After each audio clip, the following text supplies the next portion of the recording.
I'm Tom Prince with Western New York Athletics, and you at our next edition of the Western New York Athletics Coaches Corner.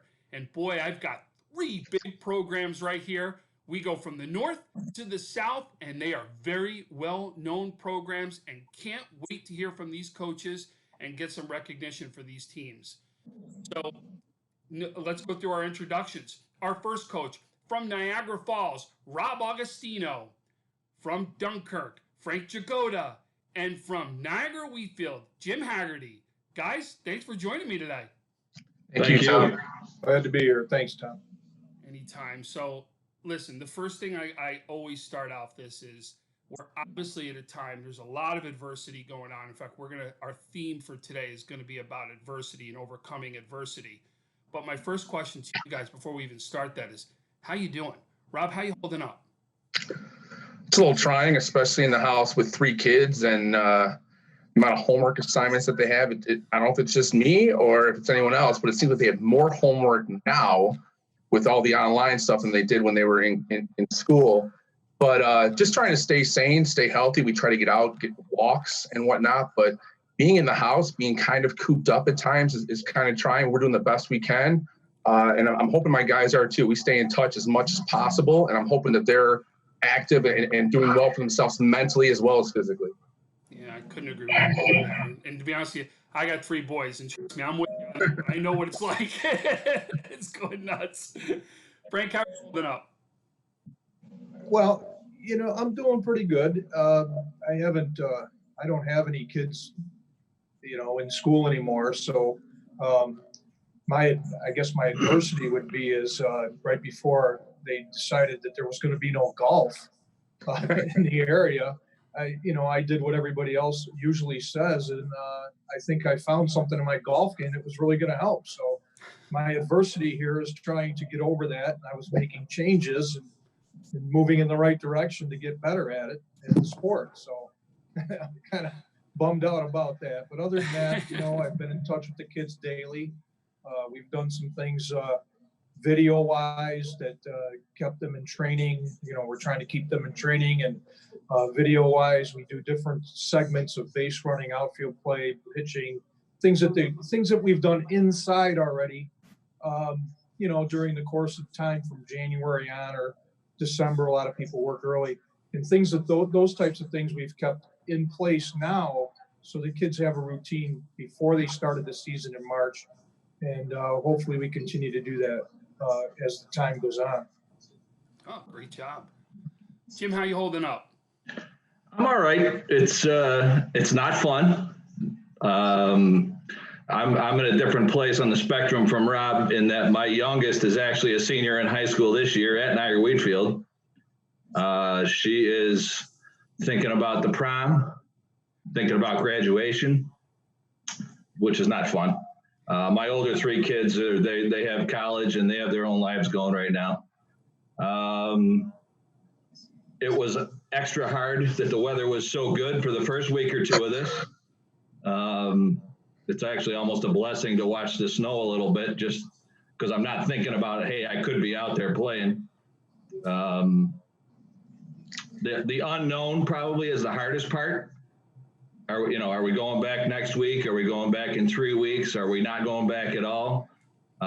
It's been a challenge in that regard because I don't want to jazz the kids up as if we're going to get somewhere that we're not going to get. I like my credibility, and I'm taking it one day at a time with them. Professionally, I went from a whiteboard, I talk, you listen kind of teacher, and I taught myself Google Classroom in the last 4 or 5 weeks, which has been interesting. Once I started doing it, I made a Google Classroom for my team. So we're doing the best we can with a quote of the day or a Nolan Ryan highlight film.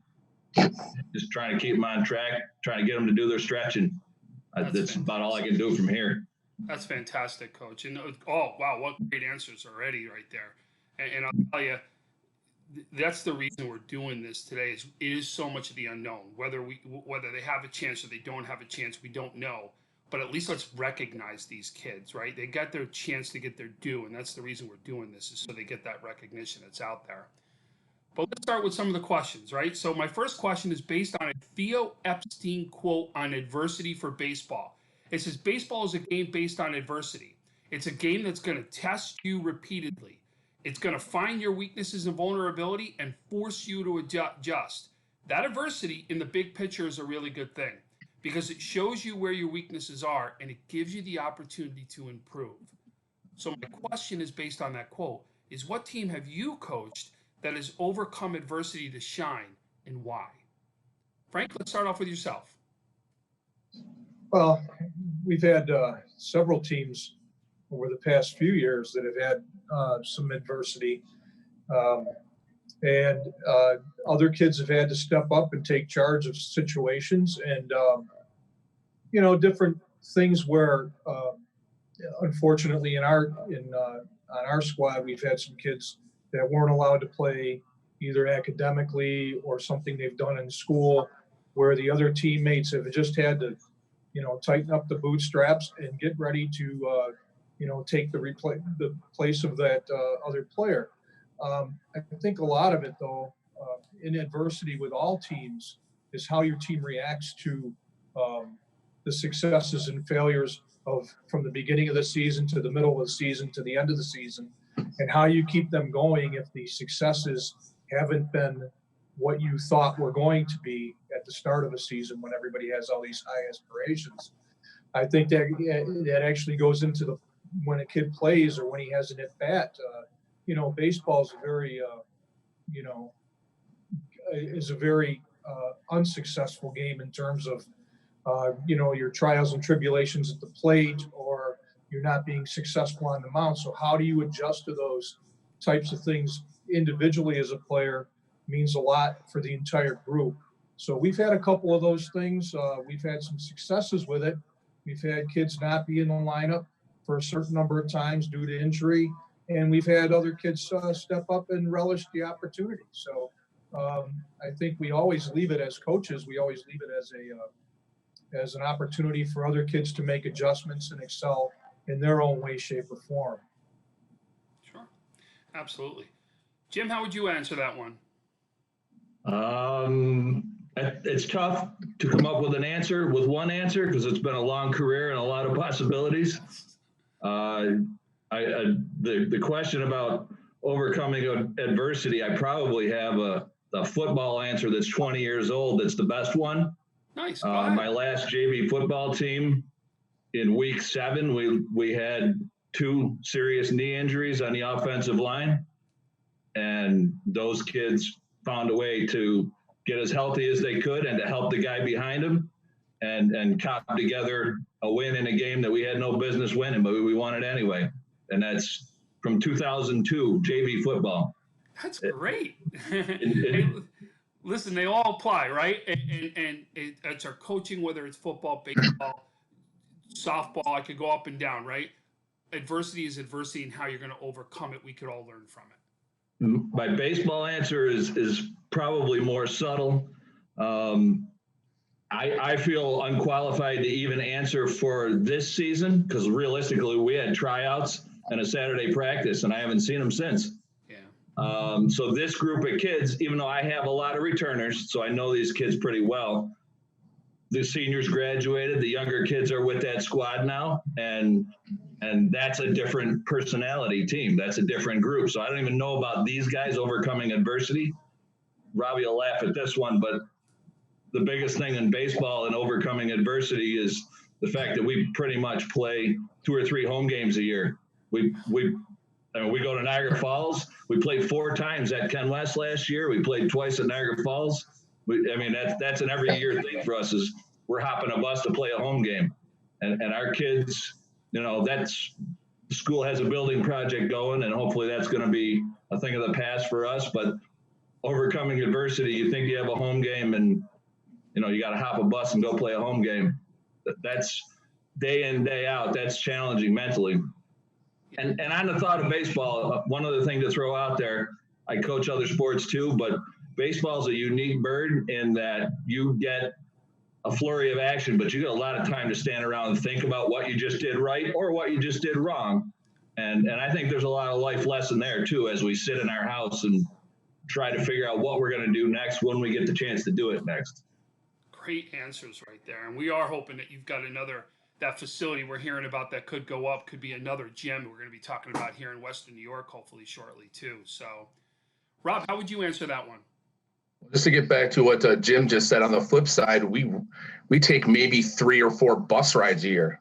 We actually, and it's not just Jim's place, it's always right down in North Tonawanda as well, Grand Island as well.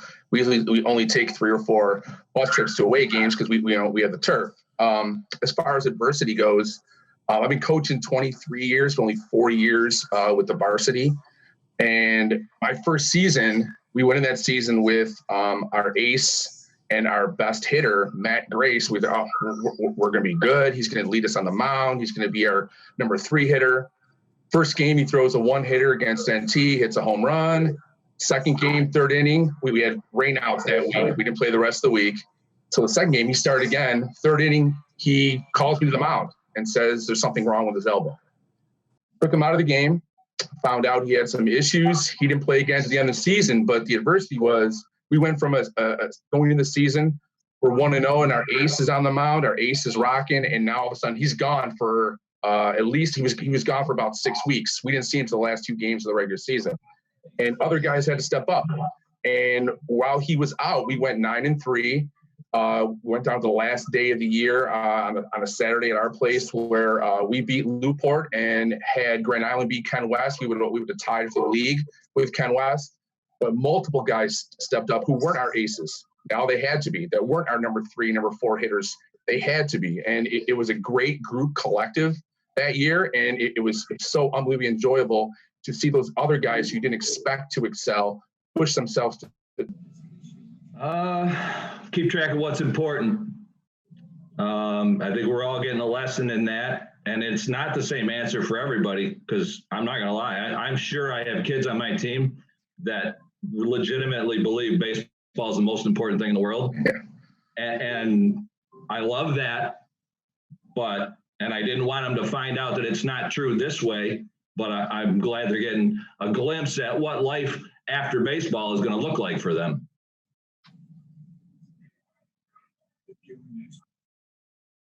Well, to kind of piggyback on what Jim just said, when it comes to family, that is the most important thing in your life. And maybe, especially as coaches, you go to work in the morning, you're there maybe 7 o'clock in the morning, you coach all day, you get home 6, 7, 8 o'clock, depending on your road game, and there's no time for your family.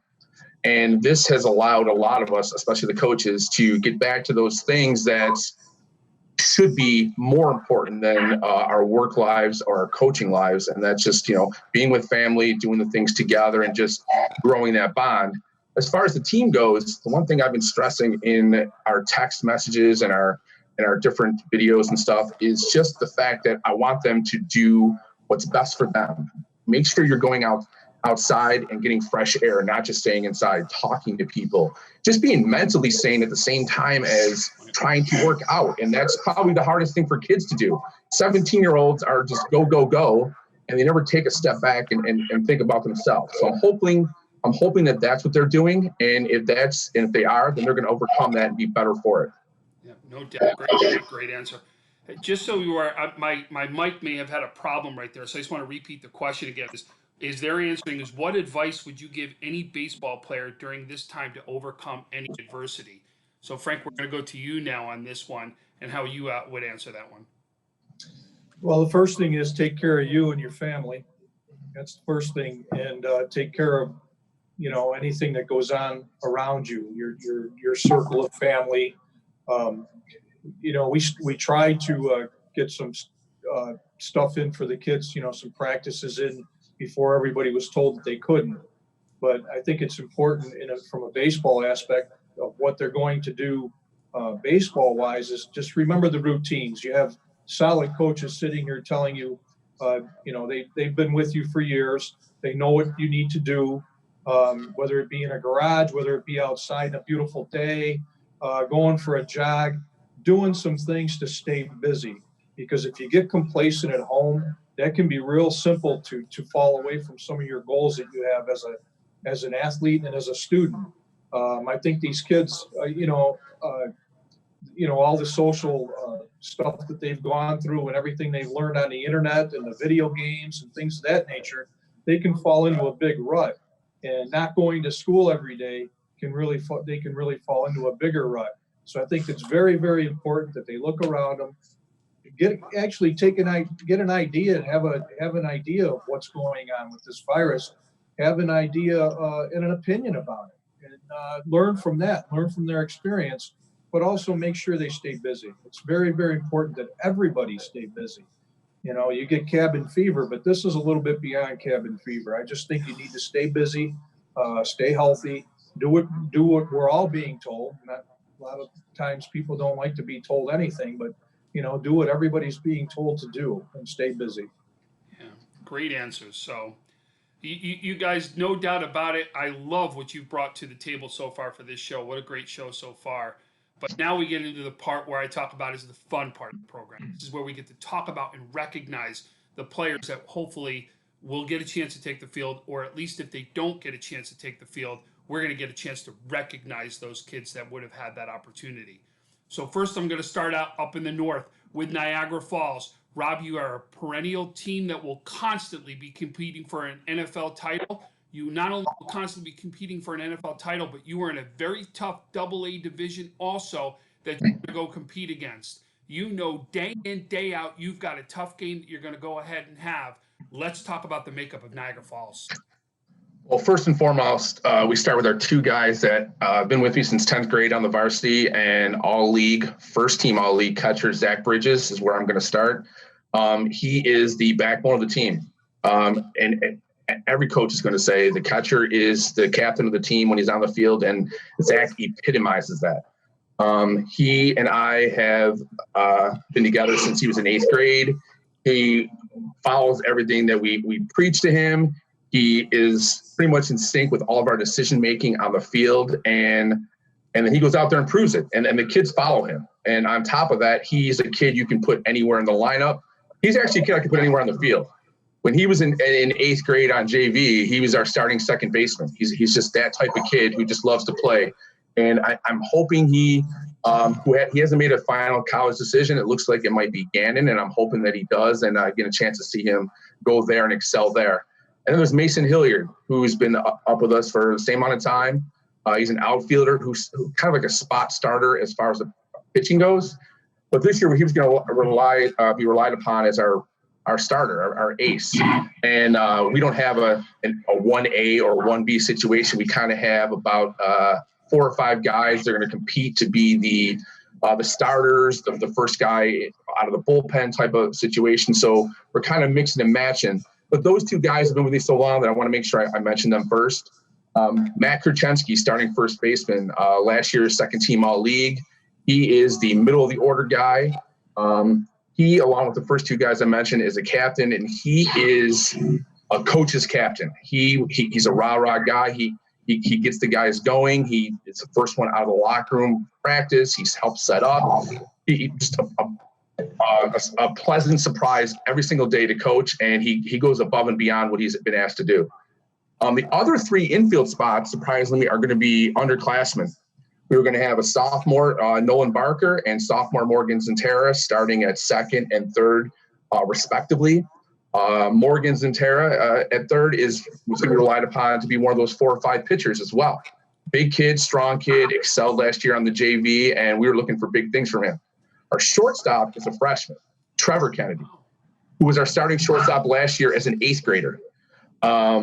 Unbelievable in the field, finds a way to get on base. His batting average wasn't what he wanted last year, but his on-base percentage was phenomenal. He just gets on base. And I love the fact that those 3 guys are so young and they're going to be there for the next 2 or 3 years. The outfield is more of a committee thing because so many of those guys are going to be looked upon to pitch for us. When Mason's not pitching, he's our starting center fielder. In right field, Makai Marable is going to be our starting right fielder. When he's not pitching, he's another one of those 4 or 5 guys who get a lot of innings for us. In left field, not sure. It looks like it's going to be one of the 2 seniors, Tevin Sanders, who played a little infield for us last year, or Cameron Gardner. And then we have guys that are going to be looked upon to play a ton of innings for us because we have a small team this year, 14, 15 guys, and a lot of the positions we're just not sure of. Aaron Kiefer, who was hurt during the basketball season, is the last of the 4 or 5 guys who we looked on to pitch a lot. He hurt his arm, so we're not sure where he's at. He says everything looks good. His physical therapist, everything is good. But he was in line to be our starting DH along with senior Jaden Newfall. And I want to make sure I mention every kid on the team since we have such a small team. As far as the backups go, David Wagner and Nick Sipos. David's a backup first baseman, a lefty. Nick Sipos, backup outfielder, a lefty. They are going to be the innings eaters when we need them. They might not be the first person I go to out of the bullpen, but they are going to be the kind of guys that are going to work in the games where someone has to come out of the game early, or we have a good enough lead, maybe in the 6th or 7th, where we're at that pitch count number where we have to put someone in. Looking for great things from them. Mitchell Brundage is a backup infielder who is going to be bounced around between positions, but mostly a backup infielder at third. I want to make sure real quick, Tom, make sure I mentioned everyone because everyone contributes. So Kyle Laskowski is the last kid. He's a backup outfielder. Great speed, good arm, and he's in the mix too when those other guys are pitching to be in there. And you know how it is, guys, with injuries. What you say now is never the way it's going to be in a week or two. Makai Marable, for example, was our starting right fielder in game 1 and 2 last year. On the weekend, he played pickup basketball, rolled his ankle, didn't play again. So here's the guy we thought was going to pitch a little, was going to be a starting outfielder, and he was gone. So those things happen. So all these guys, we're going to be looked upon to get in there and play very important innings for us. So that's the 2020 Wolverines, and I'm hoping that we get a chance to be on the field because I just want them to get out there and experience being out there together. Yeah, no doubt about it. Great job there, Coach. So now we're going to go down south. We're going to go down south, go to Dunkirk. Coach, you lost some big seniors this past year. That was the leaders for you. You're going to retool, though, and no doubt you had some youth on your program that was also getting older from last year. You have no doubt our fielders with your schedule, taking on some of the big AA teams on your schedule to make sure your team was prepared for a sectional run too. Let's talk about the makeup of Dunkirk. Well, historically, we've always played a pretty tough non-league schedule. But I've always thought that the only way to get better is to play the better teams. So historically, we have played a tougher schedule. But in regard to what we have this year, I'm listening to Coach, and he says he's got 15 players, and that's a small roster. That's our roster. The last few years, we've had 11 and 12 kids. So we've had some slim pickings over the last couple of years. But what that has done is it's given the younger guys, the 8th grade, 9th grade, and sophomores, the opportunity to come up and get some varsity playing time. This year, hands down, our number one pitcher was going to be Peyton Ahlstrom. Peyton has really improved, quite honestly, as a team leader and a great teammate starting his senior season. Last year, he was very smooth. He's very smooth on the mound, very deliberate. He's worked very, very hard to perfect his game on the mound. He also bats 4th, 5th, and 6th in our lineup, whatever we decide on the lineup that day, and he plays a little short in second. So he was good. However Peyton went on the mound was going to be how we were going to go. My other couple of kids I have, and I'm concerned about, people talk about, what does this do for our kids? I'm really worried about our juniors who aren't getting the exposure, our juniors and sophomores who aren't getting the exposure this year for kids who have aspirations to go on to bigger and better things, whether it be a JUCO or, Division III or Division I school, possibly Division I schools. These kids that are younger age, our underclassmen, aren't getting that exposure. So that's a pretty, tall task for them in the next year to get some type of exposure and get known. So I'm glad we're doing this. And with that in mind, my 2 top juniors this year will be Phil Messina. He's our catcher. He's been a catcher on the varsity since 8th grade. He was a first-team All-Star last year as a sophomore, and he's been a staple behind the plate. He has a family tradition of being catcher for Dunkirk. His 2 brothers, Drew Messina was a second-team All-Star catcher, and Chris Messina was a first-team All-Star years back and is now the strength and conditioning coach for the Pawtucket Red Sox. Mike Norton is a left-handed stick, left fielder. outfielder. He's really come into his own, solid stick right now. He comes to play with a lot of confidence, and he's really developed into a solid outfielder with a great arm. And another kid that'll be doing well as a dual sport athlete is Nick Marszowitz. He's going to run track and he's going to play baseball. He'll be our center fielder. Real fleet-footed, obviously. He's working on, we have a certain number of games that he can play and qualify for the section, for the sectional in his sprints. We have other juniors to Donovan Lockett, Tanner Schrantz, Jeremiah Ruiz, and Anthony Alvario. Those kids will round out the roster for our juniors. And we have a very interesting group of sophomores. We have 2 sophomores that played on the varsity last year. Our first one would be Alex Alstrom. It's Peyton's brother. Alex is a real hard-throwing right-hander. He's worked real hard and seen a lot of time in travel leagues. Excellent bat, good bat path, does make solid contact with the ball. And the other sophomore is a left-hander, Nick Satorsky, who had a big triple in a playoff game last year for us. Nick Satorsky's first baseman, right fielder. The other kids that are going to be sophomores for us that are coming up on the varsity are Bryson Travis, Javi DeJesus, and Scott Korzensky. Ironically enough, all 5 of those sophomores were going to be vying for the second starting pitcher job behind Peyton Alstrom. So that's our team. I thought we were going to, we thought we'd have a real solid season, real solid start to the season. We've missed 7 games thus far. I don't know how that's going to pan out if everybody has to start by May 15th.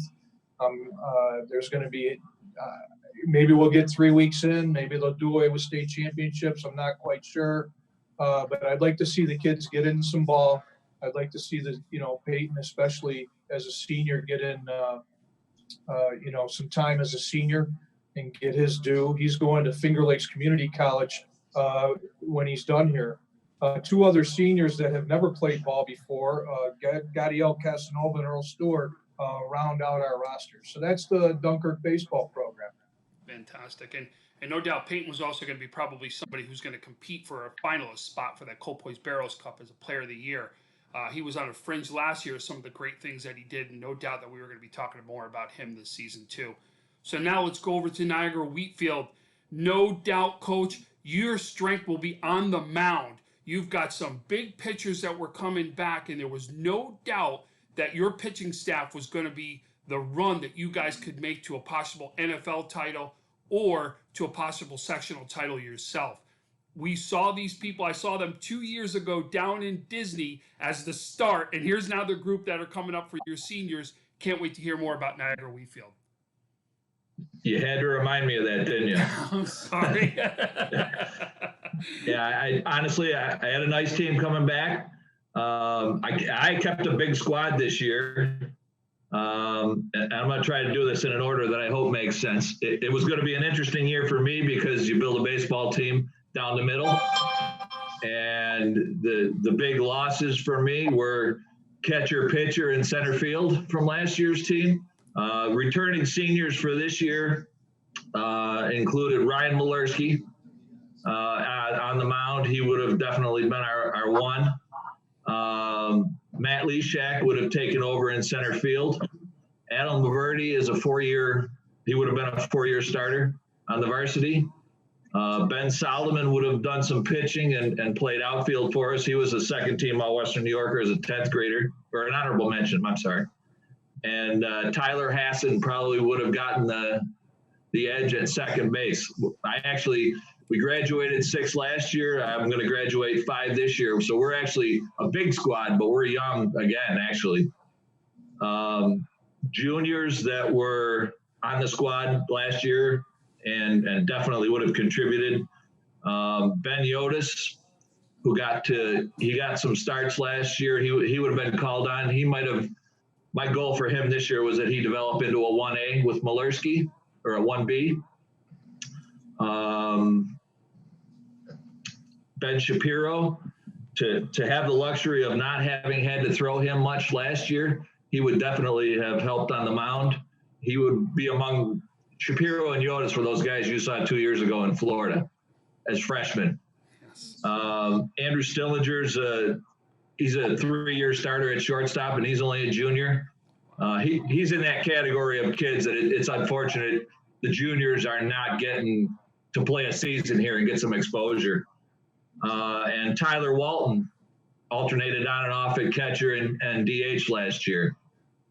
So those are the returning guys. I'm going to go easy on predicting what the rest of these guys would have done in terms of starting or not starting, because we really didn't. I don't like doing it. We really didn't do it that way. But other juniors who are part of the mix, everybody, as you alluded to, everybody who can pitch is a candidate to make the team every year. Juniors, Dan Blodgett, Chris Conji, Mark Kuhn, and Ryan Millville are all in that category. They're juniors. They were not on the varsity roster last year, but they got to go on the trip and see some mound innings and see where they're at. This year's squad would have 3 sophomores, Mike Huff, Dylan Cladonis, and Joe Dyer. Those are all guys who, well, Huff's a catcher, and he would definitely have competed with Walton to catch or DH. Cladonis and Dyer are both outfielder types and pitcher types, and especially the way the weather usually goes in Western New York. If you got a kid that can throw some strikes and maybe get 3 outs here and there, and you're going to play on the next turf field for the 7th day in a row, you need some outs. So those would be the sophomores, and freshman Tyler Schwarzkopf would absolutely have competed in the middle infield, and he's a freshman. So hopefully he'll learn a little bit via Google Classroom this year. And these guys all do stuff in the off season. So physically, I'm sure that they're doing what they need to do while they're waiting for this, because they're getting ready for whatever baseball's coming next, whenever it comes. I've done my best to try to get them a message to control what you can control. And I'm always looking for the life lesson, and I think that's the life lesson this spring. No doubt about it. Hey, Coach, has Ryan committed to play at the next level? I am not sure, to be completely honest. He doesn't talk much. Okay, fair enough. I just wanted to make sure if he did, we at least recognized it. I would assume so, but I don't know what his plans are for sure yet. Okay, fantastic. Well, guys, that's all my questions I have for today. I can't thank you enough for joining us on the Western New York Athletics Coaches Corner. Fantastic show here. Let's hope that there's some resemblance of a season, but at least we've got the opportunity to recognize all these players, if not. But let's hope if they do, the next time we get a chance to talk will be me covering you guys at a game at one of the fields. Thank you, Tom. Thanks, Tom, for having us. Yeah, on behalf of my kids, thank you for the chance to get their names out there. Absolutely.